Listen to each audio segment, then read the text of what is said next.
Thank you for joining us today. My name is Vicky Lowe. I Scotchy Vicky Lowe Sna Statiflam New Sklyam. I'm Jamestown Sklallam, also Bella Coola First Nations from Canada.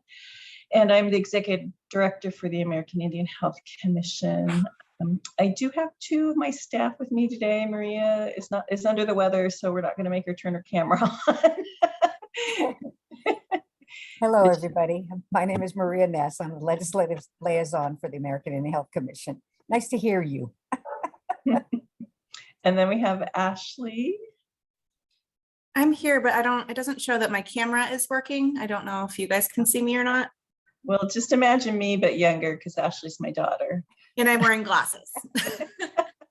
But I am Vicky's daughter, Ashley, and I am the legislative intern for the commission. And this is my first year. You. Let's see, and I've got the link to like a PowerPoint. It's on our Google Drive. It's PowerPoint show, but then I'll also send the PDF out to Amy so she can distribute it to you guys. The American Indian Health Commission is a tribally operated nonprofit in Washington State, and we provide a forum for the 29 tribes to urban Indian health programs and Indian healthcare providers to work together to improve health outcomes for American Indians. And we're really focused on the state level issues.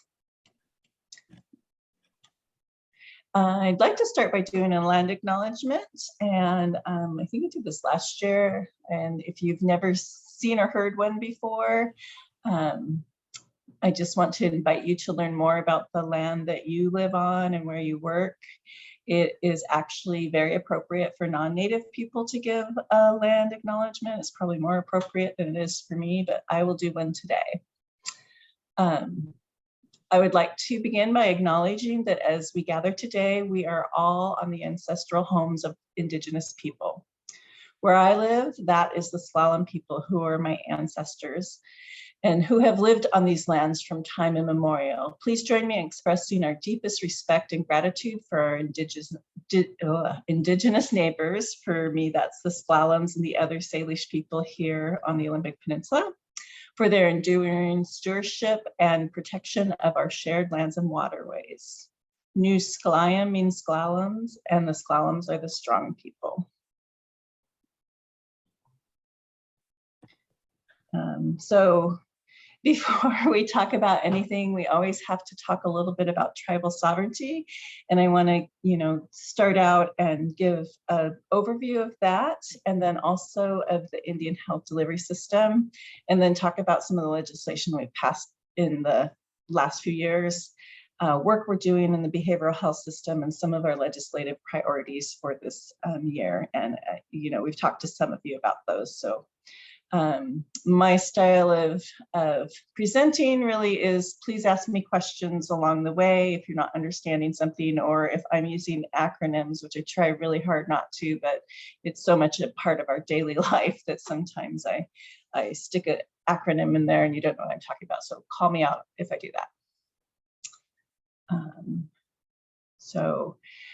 And one of the really important parts of my work is really doing this outer education to non-tribal entities about the federal laws that the Indian health delivery system operates under, and the policies. And then just because we know that when the rest of you all, especially the state legislators, the agency staff, the governor's office, understand those laws and policies, then we can have improvement in access to care for American Indians, Alaska Natives in Washington State. And, they are also citizens of Washington State.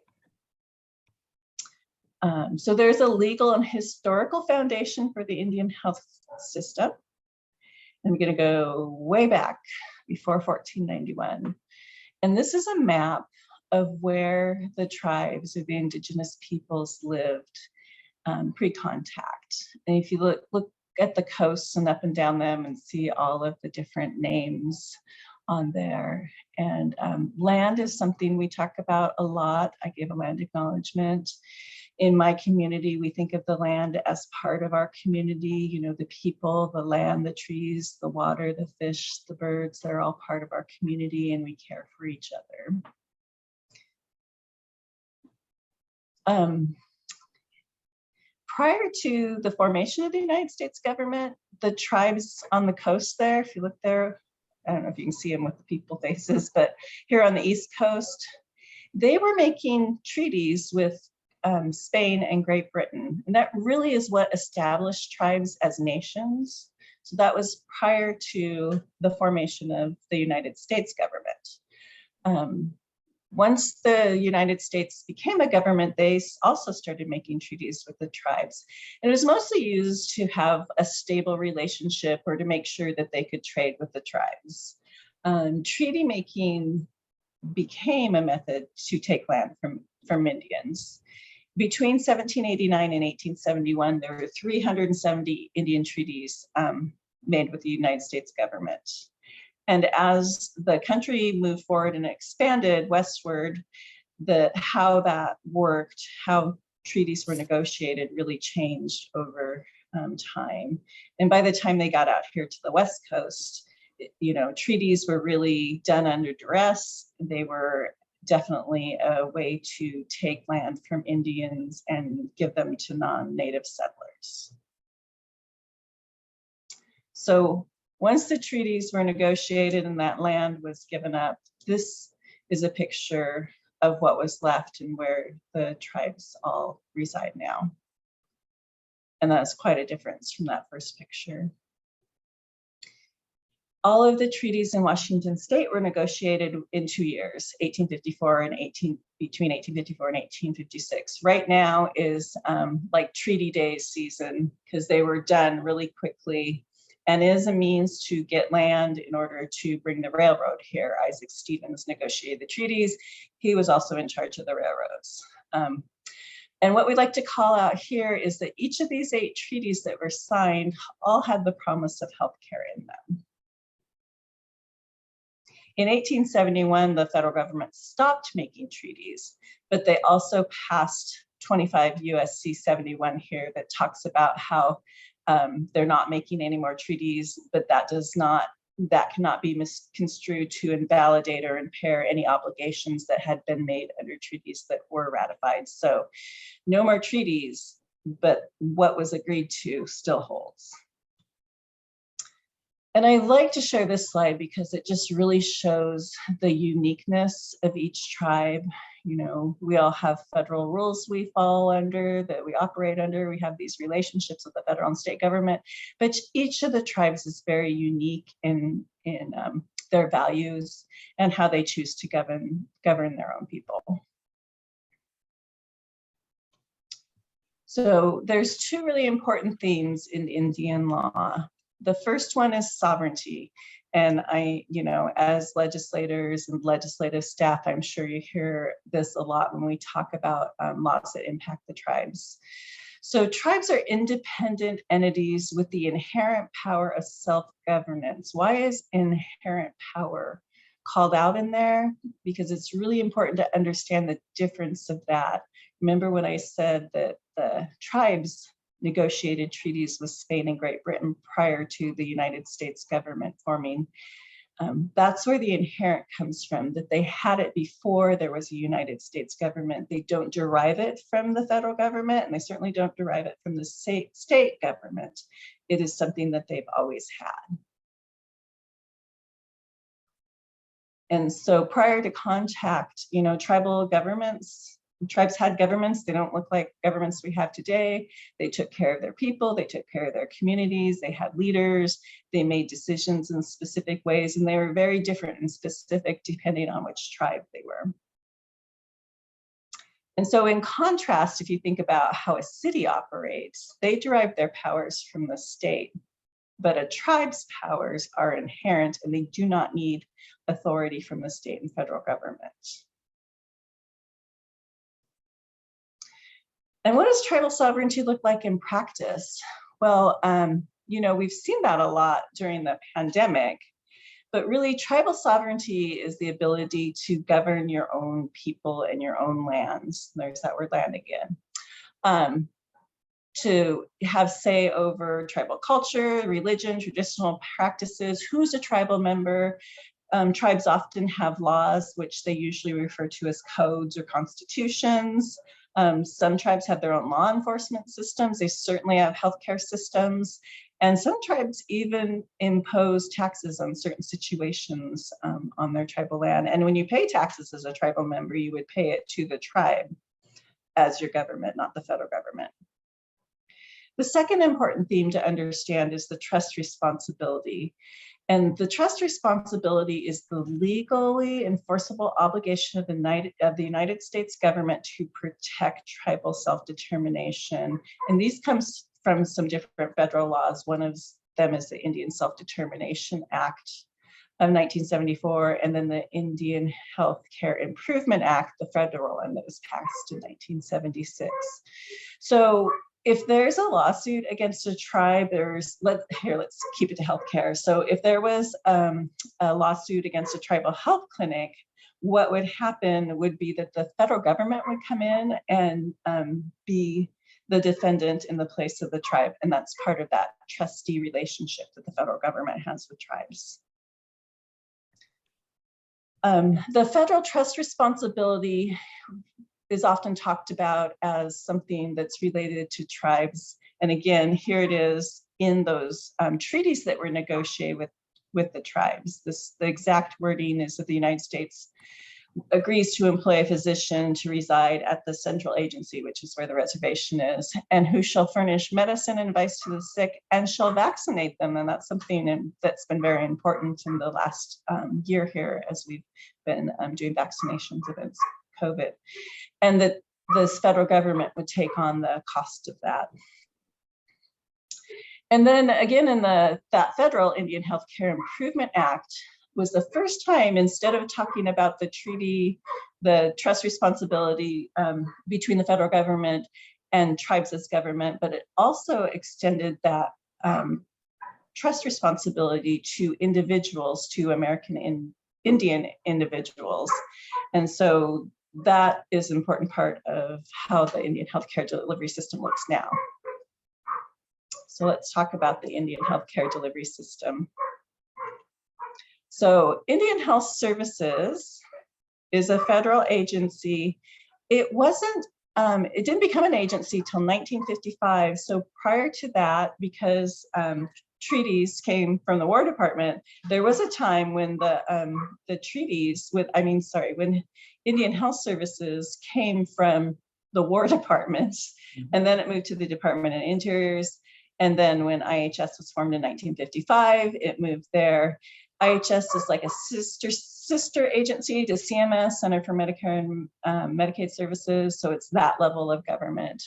It used to be that they provided the health care to American Indians and Alaska Natives, but now it provides some of the health care, but a lot of it is the appropriations or the funding for health care to the tribes, and the urban programs flow through Indian Health Services.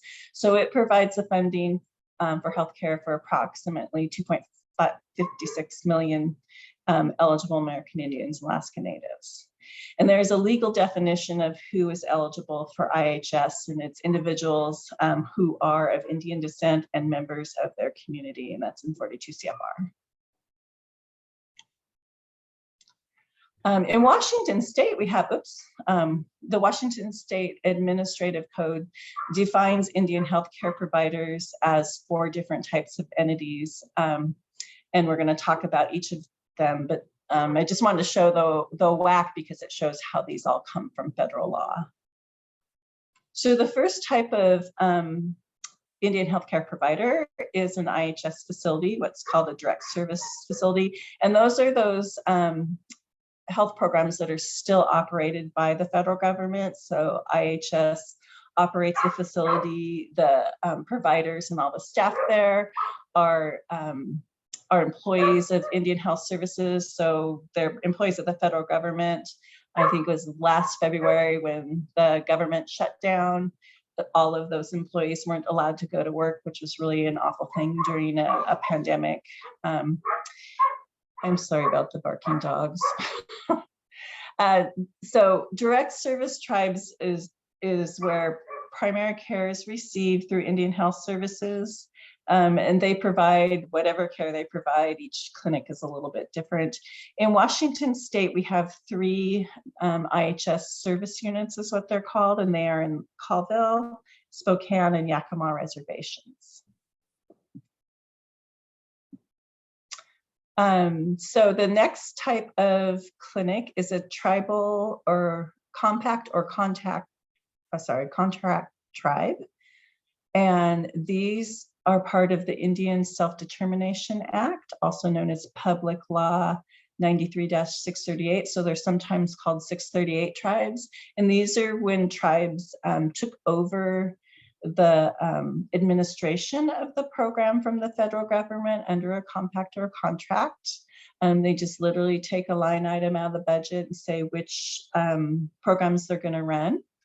In Washington State, we have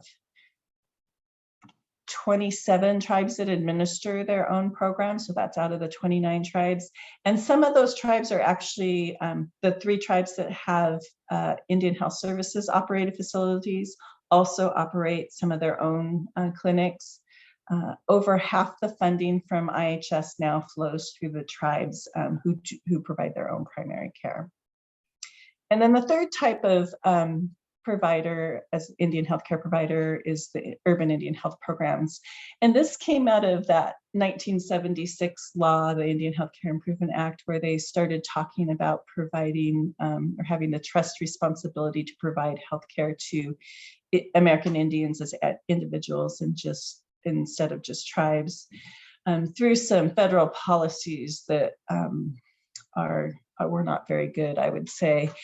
The federal government encouraged American Indians and Alaska Natives to move away from their reservations, to move to urban areas where they could have what they thought would be a better life for them, where there was opportunity for jobs, because as we know, the reservation lands that most tribes ended up with are not in places where it's easy to have a job or even to do some of the traditional gathering and hunting. So the federal government actually paid tribal members to leave their reservation and go live in these urban areas. But what they found out after years is what they really did was separate these people from their culture, from their community, and health services and any other governmental services.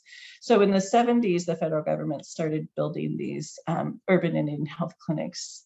There are 33 of them across the state. They do not receive the same type of funding as the tribal clinics. They don't draw down funds like the tribal clinics do. And in Washington State, we have 2 of those. They are the Seattle Indian Health Board in Seattle and the Native Project in Spokane.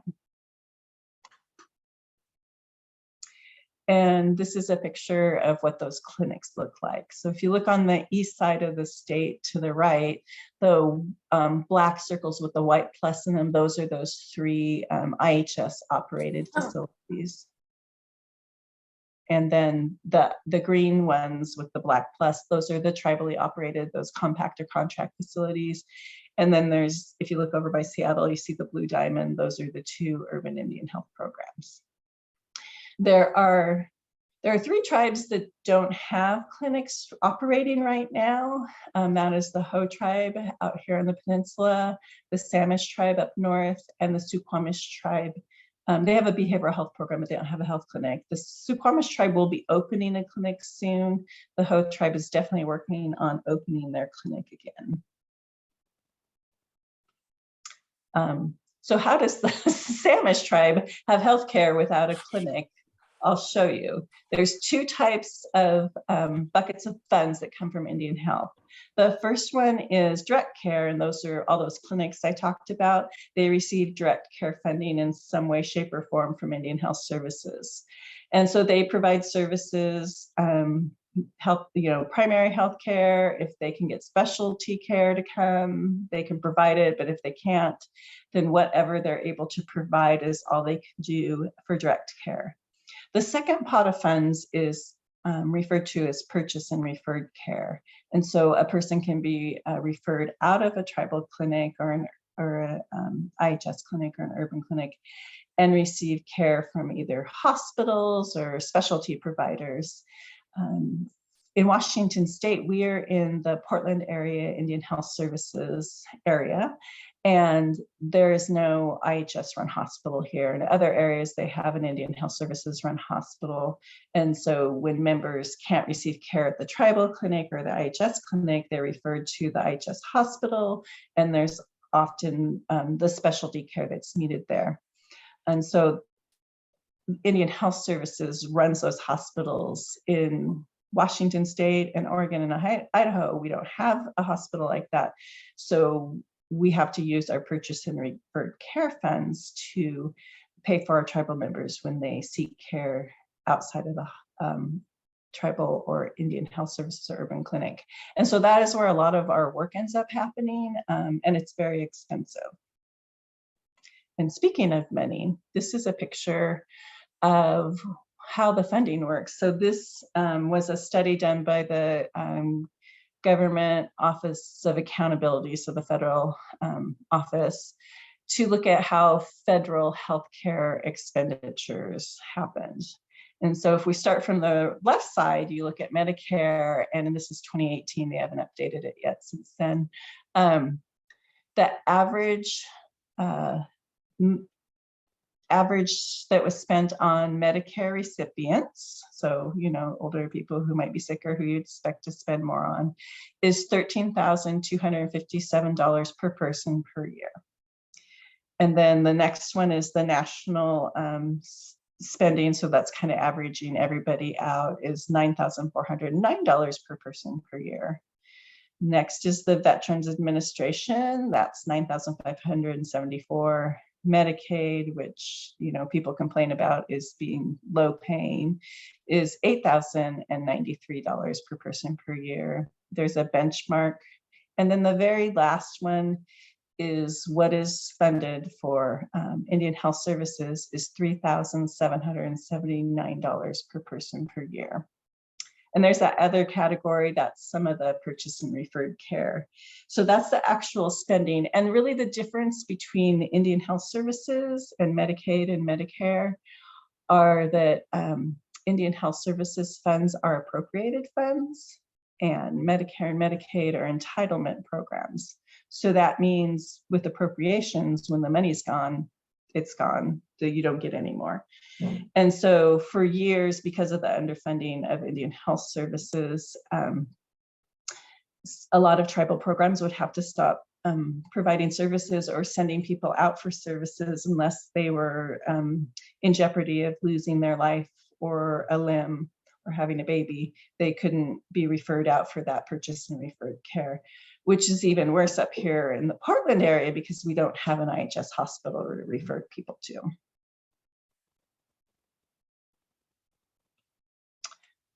And then I want to just touch on the government to government relationship. Hopefully you already know a little bit about this. At the federal level, there's a consultation policy from Executive Order 13175 from President Clinton back in 2000 that requires the federal departments and agencies to consult with Indian tribal governments when considering policies that would impact tribes, which is a lot of things. And it also reiterates the federal government's previous acknowledged commitment to tribal self-government and sovereignty. And that's when those federalized, you know, like the Indian Health Improvement Act and the Indian Self-Determination Act. In Washington State, in the 80s, some of our tribal leaders here, and Washington's got some really strong self-governance tribal leaders. They got together and they realized that decisions made at the state level by the governor and especially by the legislature, policies and operations, decisions made at the state agencies really impacted our ability to provide services, and not just health services, but all the governmental services to our tribal members, impacted our ability to really be sovereign nations. You know, one that people probably know a lot about is the fishing rights and the things that happened in the 70s with the Bolt decision. So those tribal leaders came together and wanted to make like a treaty with the state government. So the centennial Accord agreement was born out of those conversations, and it's a document that where the tribes and the state government, so the executive part of the government, really respect the sovereign status of each other. And I've been in meetings where the governor comes in and he talks about speaking to the tribes sovereign to sovereign. So it's that level of understanding and working together. In 2012, the state government decided to codify that relationship a little bit better. So in RCW 43376, it really talks about how the state agencies work with the tribes, and how the governor's office, has that more formal relationship. And the governor's office of Indian Affairs is who is sort of tapped to really help make sure that that relationship happens appropriately.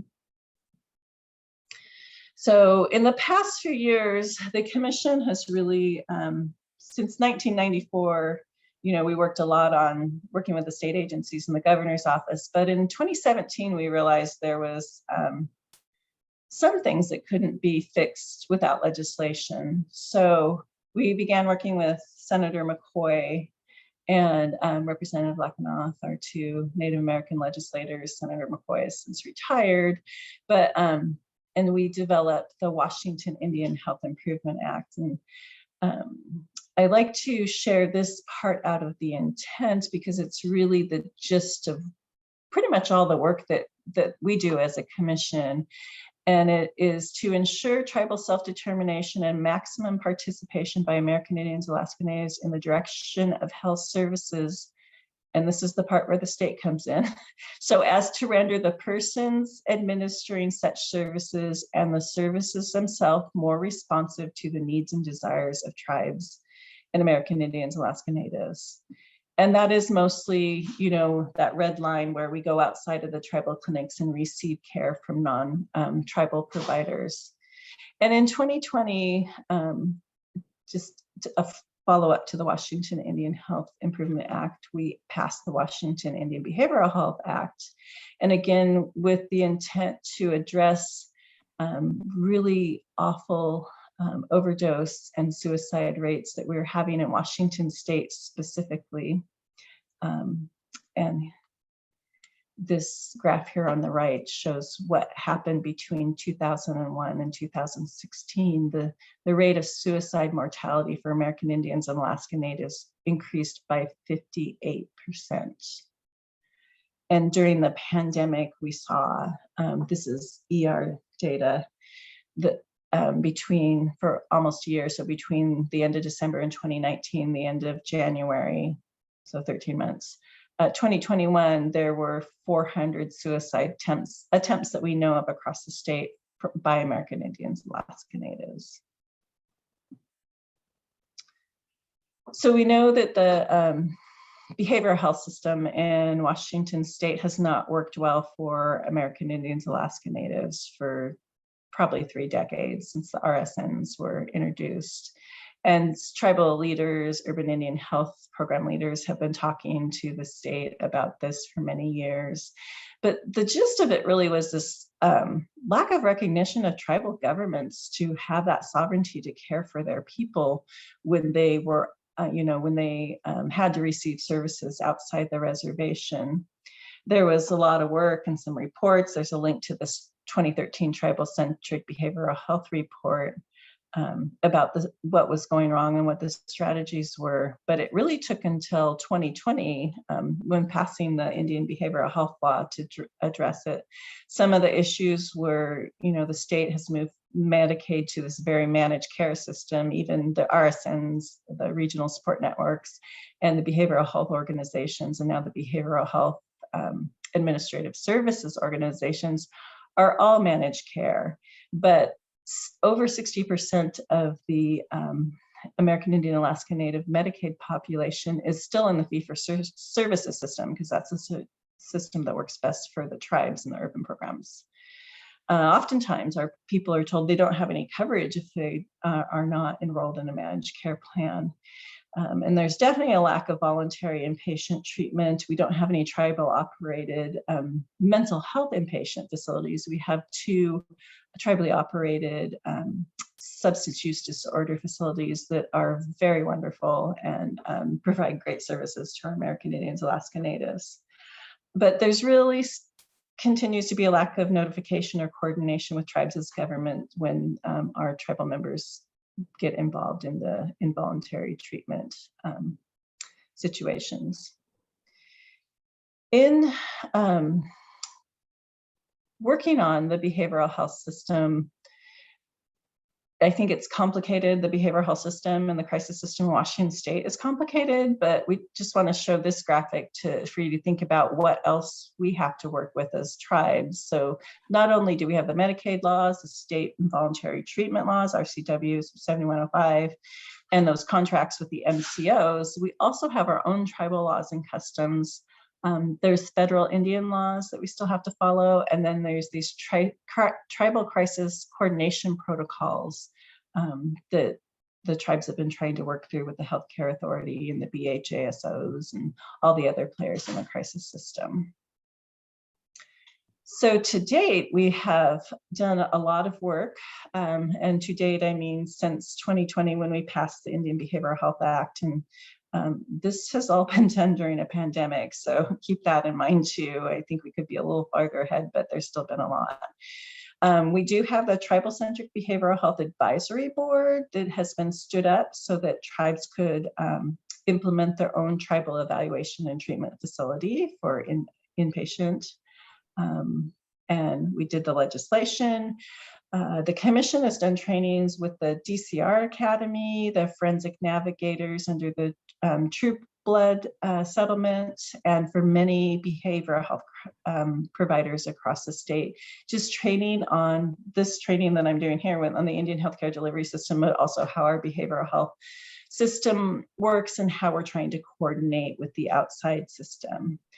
The commission has also been working with several of the tribes, their attorneys, their providers, policy people to develop tribal behavioral health codes, and in mind with the idea that tribes could be more a part of crisis care and that they could implement their own tribal designated crisis responder. The Washington Indian Behavioral Health Crisis Hub has been implemented. It began last May, and I'll talk a little bit more about that in the next slide.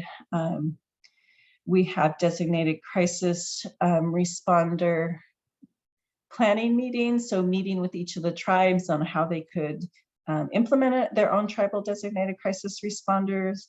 We did a statewide tabletop exercise on crisis response planning, just to look at how it works now and what are the holes in the system and what do we need to develop on the tribal side as far as providers and codes.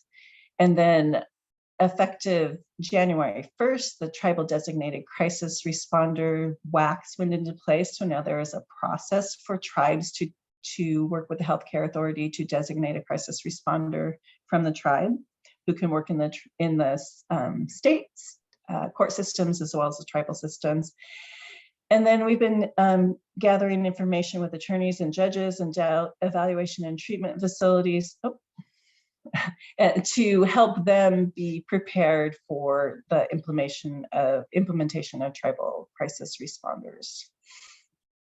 The Washington Indian Behavioral Health Hub is a big deal, and it happened kind of quickly, but then when the 988 bill passed last year with the funding, working with Representative Orwell, we helped find some ways to fund it and keep it going.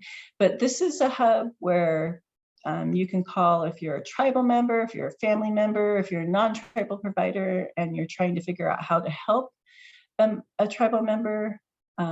They'll help coordinate care for individuals experience crisis, assist in accessing crisis beds. They receive a bed report, and so they know They check, I think, twice a day, and so they know where the open beds are, which is something that our providers end up spending a lot of time doing.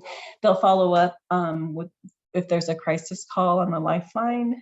They get a referral. They can coordinate with patients coming out of facilities. They can help find culturally appropriate crisis resources and assist in overcoming barriers. Assist tribal and non-tribal designated crisis responders with resources, do some light case management, collect individual feedback, and help support navigation of Joel's Law. And we've actually had one tribe successfully utilize Joel's Law since the Indian Behavioral Health Act passed and allowed tribes to have that same ability that family members have to petition the court for involuntary treatment admissions. And I put this in here, and again, you'll get this in the PDF, but this is how people can contact the Indian Behavioral Health Hub. They only operate Monday through Friday, 8 to 5. And people can call Volunteers of America as backup, as emergency, but for now, it's mostly 8 to 5. And so if you call, leave a message, and they'll get back to you. There's only 2 staff people right now, and we're hoping to hire more. And then let's see where we are for time.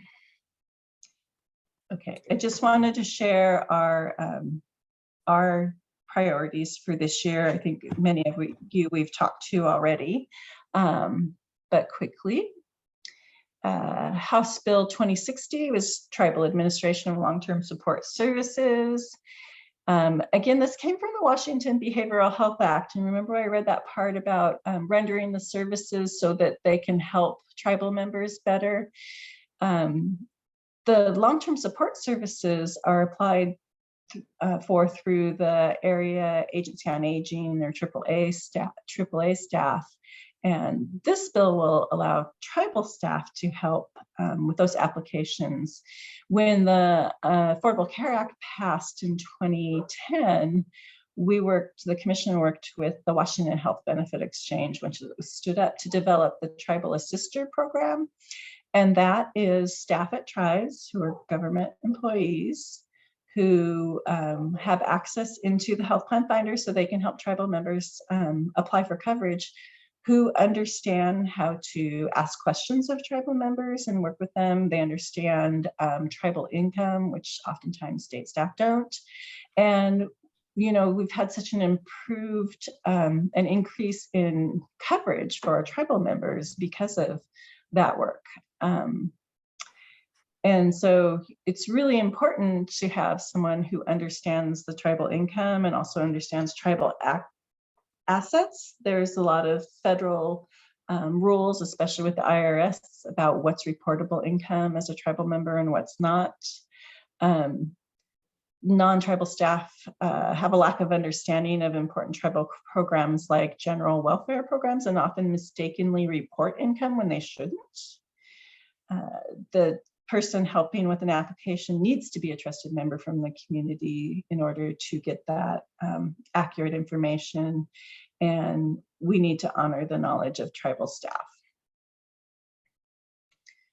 Another one of our priorities comes from the Attorney General's office. It's House Bill 1725, and there's also it's not quite a companion bill, but it's like a complementing bill, I guess, House Bill 1571 from Representative Mossbrucker.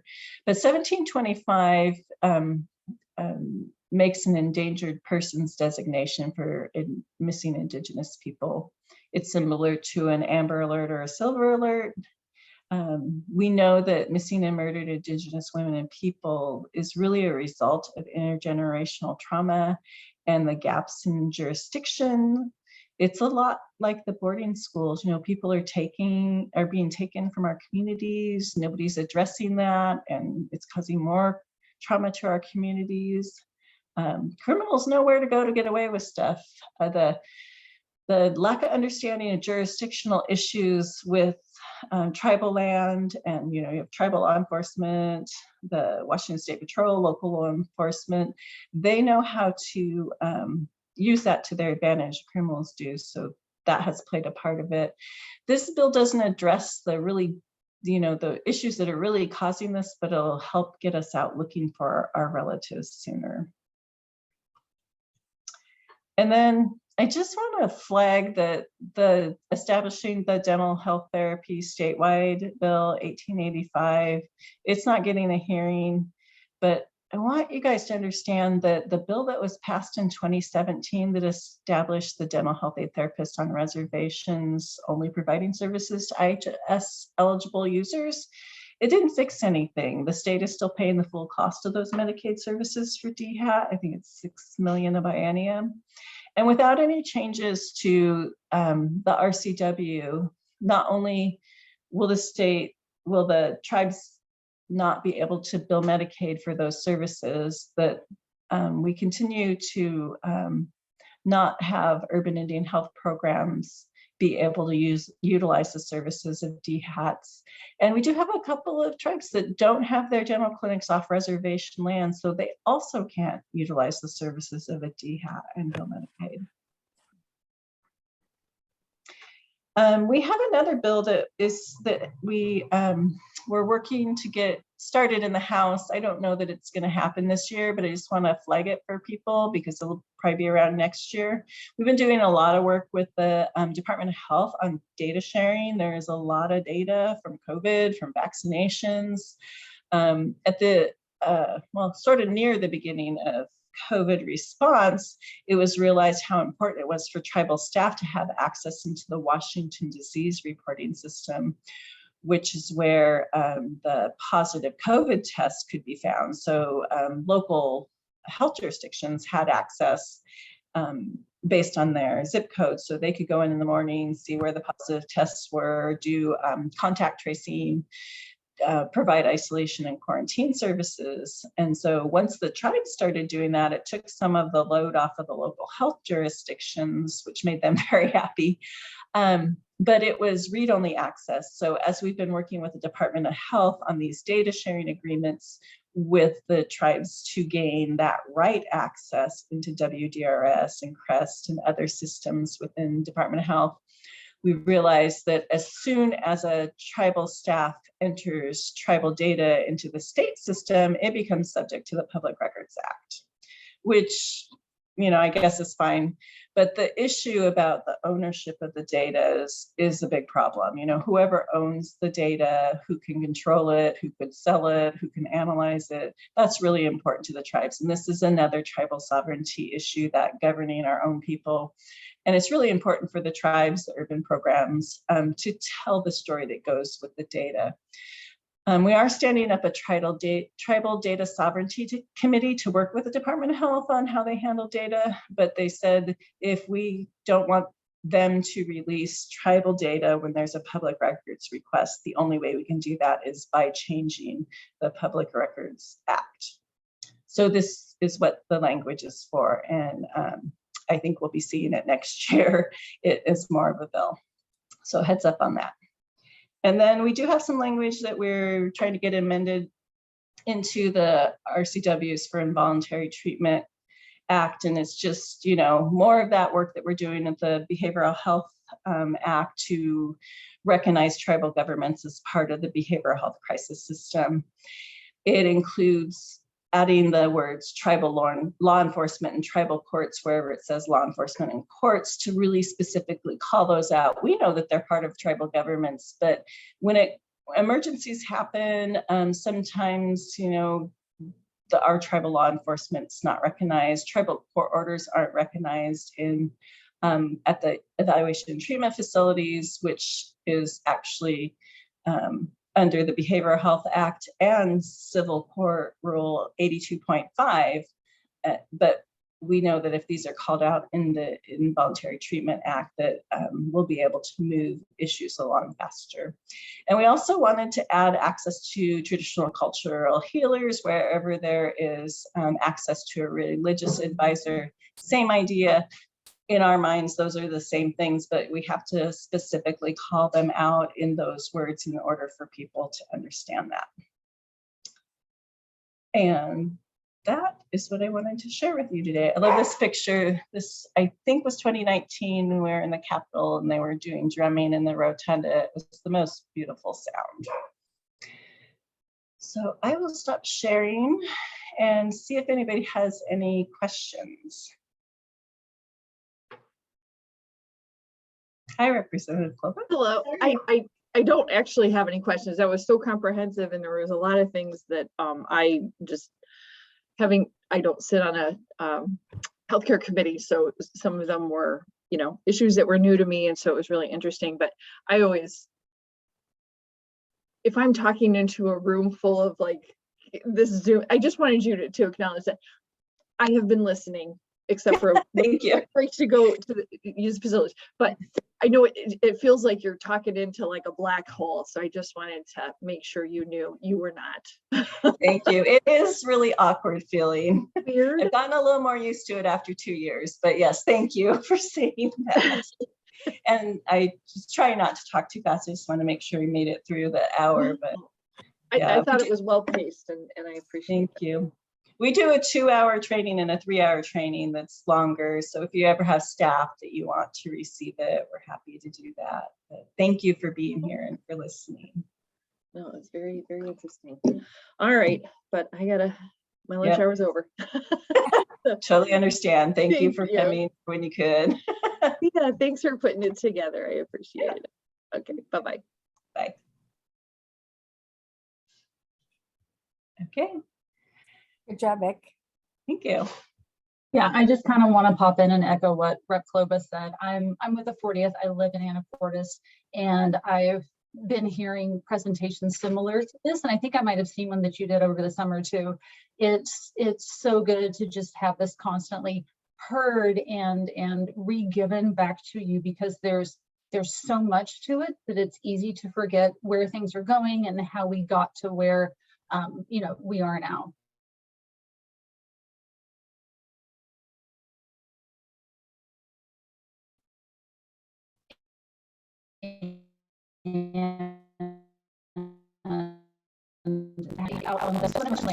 And so, yeah, lots of stuff that you're saying is clicking. So this has been absolutely fantastic. Really appreciate you and your team and the work that y'all do here.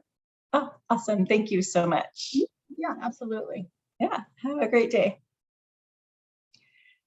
So thanks, everybody. If there aren't any more questions, yeah, go finish your lunch. I hope you were eating while I was talking, because I know we don't get an opportunity to eat lunch every day. I was definitely eating while you were talking. The camera's off. Good. But yeah, thank you so much for this presentation. Are you going to send the recording over to Amy? I'll send it to both of you if you want, and PDF the slides for you. So people. Yeah, if you send it to us, we'll send it out to the rest of the caucus. I'll send it on behalf of Rep. Ortiz South, so that everyone has a chance to see it. If they don't have time for the recording, then they can at least, thumb through the slides. Yes, thank you. Gracias, Israel. Gracias. Okay, how do I stop the recording?